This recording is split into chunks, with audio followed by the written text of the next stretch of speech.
Ja tere, minu nimi on Robert Reisman ja nagu Riina just tutvustas, siis ma vist olen ainus tööstuse esindaja üldse siin saalis.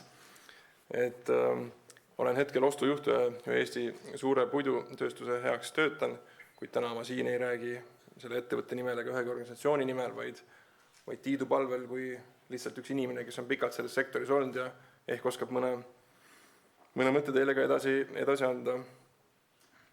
Kui Tiit minuga eelmise aasta lõpus ühendust võttis, siis ta tegi mulle ettepaneku rääkida teemal, kuidas raiuda vähem, aga teenida selle väiksema mahu juures rohkem raha. Tundus mulle hästi põnev mõte, põnev idee, intellektuaalselt välja kutsuv ja ütlesin kohe jah. Aga kui ma hakkasin slaide kokku panema, põrkasin ma kokku probleemiga, mida ka siin mitmed eelpool kõnelejad tõid välja metsaökoloogia juures. Teema on hästi keeruline ja kompleksne. Ja kui ma sellest 10-minutilise ettekande jooksul tahan rääkida, siis ma pean tegema tohutu hulgal lihtsustusi. Iga lihtsustusega jõuan ma kohta, kus me sattume sinna, kus on olnud metsadebatt viimased 10 aastat, ehk siis siltide ja vastandumiseni ja siis ma otsustasin üldse kogu selle kontseptsiooni hüljata ja võib-olla lihtsalt rääkida natuke sellest, mida ma tunnen. Et kuna selleks konverentsiks valmistumise ajal puhkes siis 10 aastat kestnud metsadebatt uuesti lõkkele, siis natuke võib-olla ma tundsin, et selles mõttes rääkida sellest, kuidas puidutööstus peaks nagu arenema, ajaga kaasas käima ja vähem raiuma ja rohkem raha teenima, et ma arvan, et me peaksime tegelikult minema paar sammu tagasi ja rääkima hoopis kuskilt baastasemelt alustama. Sest tundub, et ühiskonnas selline üksteise mõistmine endiselt puudub ja me ei ole selle pika aja jooksul kohale kuhugi jõudnud. Ma alustaksin päris algusest, et miks puidutööstus üldse eksisteerib. Jevgeni Ossinovski ütles väga toredasti, panin kohe kirja, et poliitikud pakuvad seda, mida rahvas tellib. Puidutööstusega on tegelikult täpselt sama. Puidutööstus ei eksisteeri vaakumis. Puidutööstus ei eksisteeri sellepärast, et kellelegi kasumit teenida, kuigi loomulikult ka see on argument. Puidutööstus ei eksisteeri sellepärast, et meil on mets. Puidutööstus eksisteerib sellepärast, et me täidame kellegi vajadusi. Iga inimene vajab kodu, sõna otseses mõttes, füüsiliselt, vaja on 4 seina, katust. Vaja on toasooja, vaja on mööblit, kus istuda. Et kui me siin praegu enda ümber vaatame, siis tegelikult näeme päris palju puitu.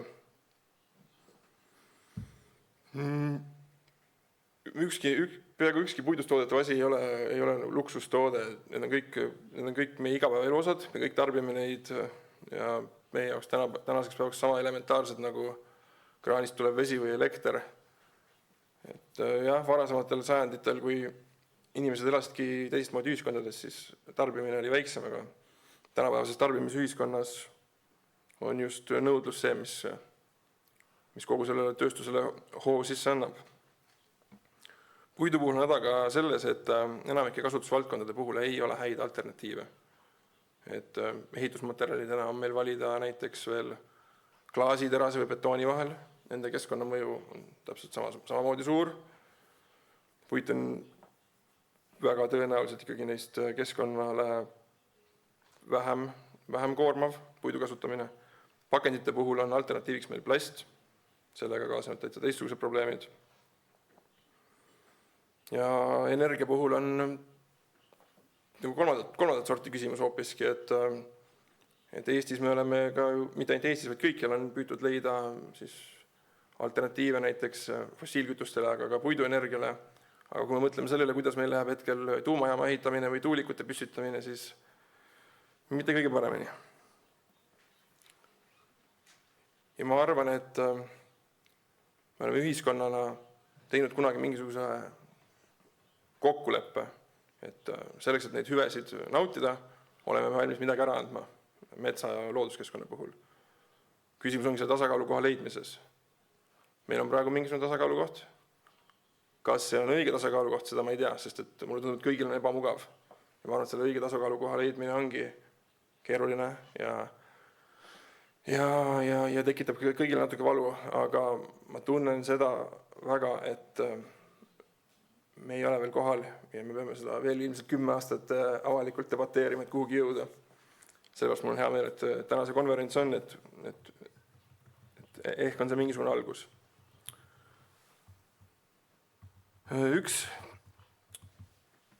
Üks mõte, mida ma olen hästi palju kuulnud kogu see sektoris töötatud aja jooksul, ja ma olen tänaseks peaaegu 20 aastat siin sektoris töötanud, üle maailma reisinud, käinud, näinud tööstuseid ja metsi ja saeveskeid üle maailma.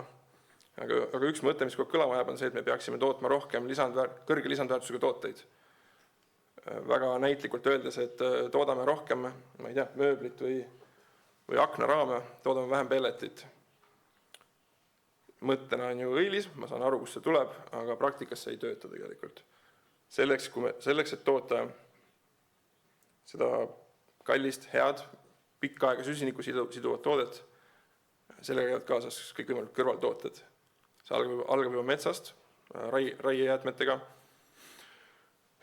Ennem tekitas küsimusi, kas elusolendil saab olla kõrge või madal väärtus, aga ütleme, selles äris ikkagi on, et teatud puitu peetakse vähem väärtuslikuks.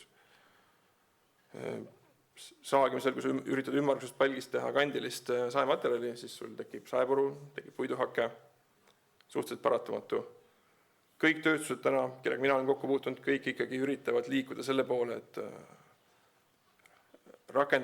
kasutada seda ressurssi heaperemehelikumalt, mõistlikumalt, sellest rohkem tulu teenida, sellest rohkem ühiskonnale vajalikke asju toota, aga kuskilt tuleb ikkagi matemaatika ja füüsika ette. See omakorda ei tähenda, et need nii-öelda väheväärtuslikud tooted, et pellet on üks, mis on Eestis stereotüüpiline negatiivse kuvandiga toode, et sellel ei oleks turgu, et seda ei oleks ühiskonnale vaja. Tegelikult on samamoodi puiduhake, millest me teeme kõik võimalikke paberitooteid. Et kui vaadata, kuidas toimub rahvusvaheline kaubandus praegu, kui palju pakke meile Eestisse saadetakse, siis ilma nii-öelda nende väheväärtusega kõrvaltoodeteta see ei oleks võimalik.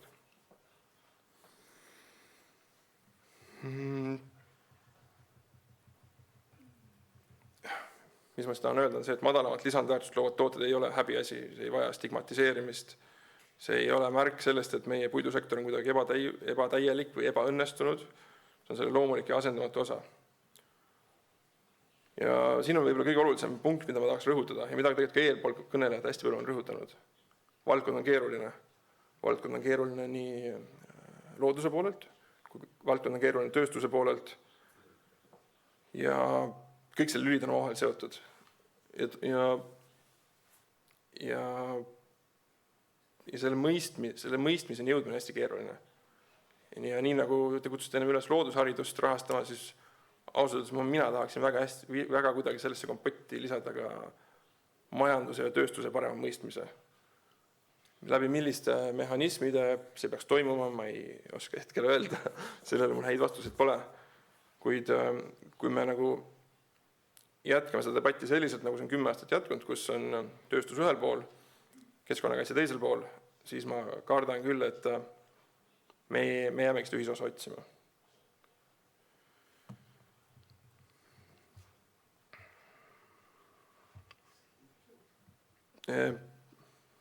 Kuna me siin see konverents toimub Riigikogus, siis minu üles kutsaks võib-olla just poliitikutele, et tehke see teema endale hästi selgeks mõlemalt poolt.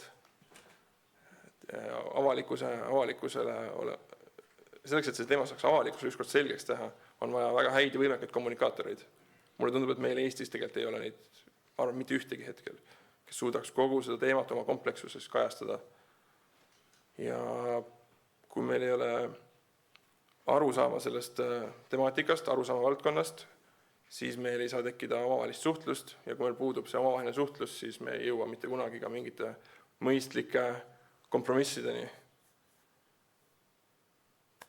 Ja siis minu selline natuke laialivalguv ja küllaltki lühikeseks jääv mõtisklus see oligi, et nagu ma algul selgitasin, see oli minu teadlik valik, slaid ei teinud, tahtsin edasi anda mõned mõtted sektori seest. Aitäh!